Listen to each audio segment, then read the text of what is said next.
seperti apa yang akan timbul ketika denda damai ini dipaksa diterapkan?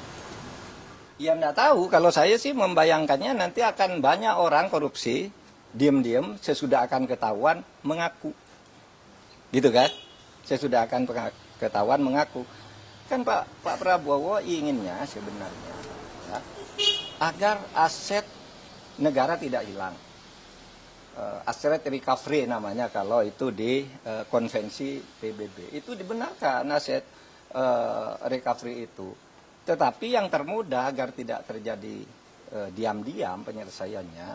Dulu saya sudah pernah mengusulkan loh. Tahun 2001 ketika saya Menteri Kehakiman, lalu saya tulis lagi usul itu di dalam buku saya yang terbit tahun 2003. Judulnya Setahun Bersama Gus Dur. Mari kita maafkan aja gitu. Tapi terbuka.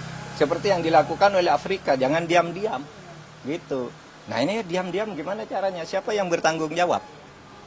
Lapor kepada siapa yang mengumumkan siapa, apakah yang bersangkutan minta damai itu mau diumumkan namanya. Nah kalau tidak diumumkan tidak transparan, tidak ada yang tahu bahwa itu melanggar atau tidak. Tapi kalau diumumkan ya lewat pengadilan aja. Dan salah kalau mengatakan undang-undang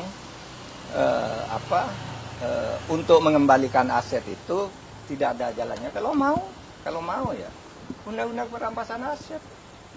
Diberlakukan aja undang-undang perampasan aset yang sudah dituju oleh DPR sama pemerintah dulu, tapi lalu macet di DPR. Itu saja diundangkan. Itu lebih gampang, ya. Undang-undang perampasan aset itu kan bisa dilakukan begitu. Oke? Bapak Mahfud menilai bahwasanya apa yang disampaikan oleh Menteri Hukum itu salah kaprah.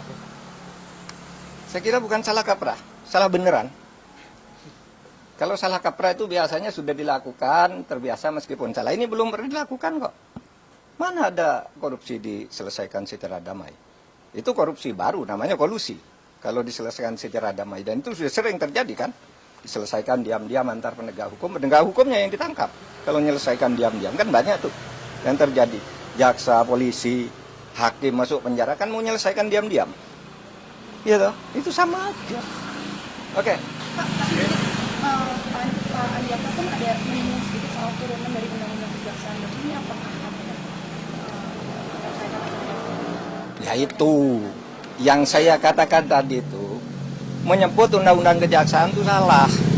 Undang-undang kejaksaan itu mengatur tentang itu di dalam pasal 35 yang menyatakan bahwa dalam hal-hal tertentu Jaksa Agung boleh menerapkan denda damai di mana sebuah kasus itu tidak diadili asal ada perdamaian tentang jumlah yang dibayar. Itu pasal 35 menyebut bahwa itu hanya untuk tindak pidana ekonomi.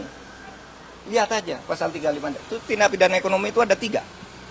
Kepabeanan, perpajakan, dan apa tadi? Dan bea cukai. Hanya itu yang boleh. Kalau korupsi lain tidak boleh, tidak pernah ada dan tidak boleh ada.